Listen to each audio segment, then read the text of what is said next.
Day in my life bilang Alas Pilipinas volleyball fan from Etipat. Killer smile. Commute muna tayo. Wala ba ko or papuntang Cubao? Medyo mahabang commute. Inabutin ako ng 2 hours. Kaya naman, pagod. Nakarating na rin sa Cubao at nakuha na rin yung shirt. Konting briefing para sa aming Alaskadors bago kami makapasok sa venue.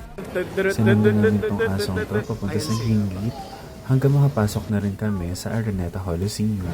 Nagwa-warm up na yung players at kami rin nagwa-warm up.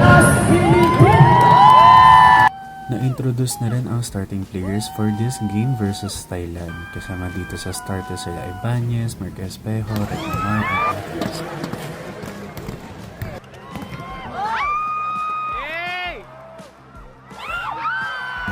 First point para sa Alas and the crowd goes wild. Tuloy-tuloy lang ang cheer ng Alaskadors para sa ating players. Laban Pilipinas! Laban Alas! Laban Alas! Laban Pilipinas! Bawi Alas! Bawi Pilipinas!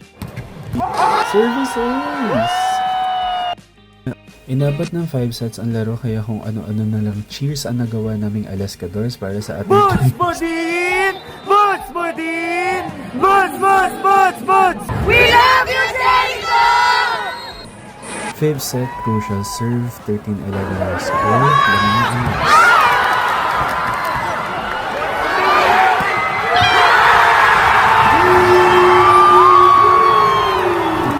Boots Budin for the match point.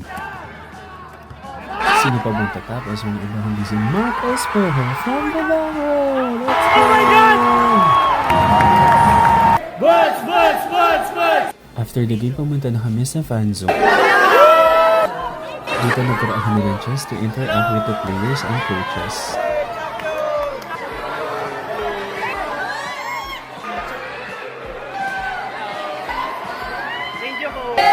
Boots Budin! Boots! Boots! Boots!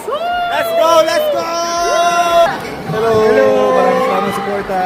See you sa World Championship. That's it. Thank you for watching. Bye!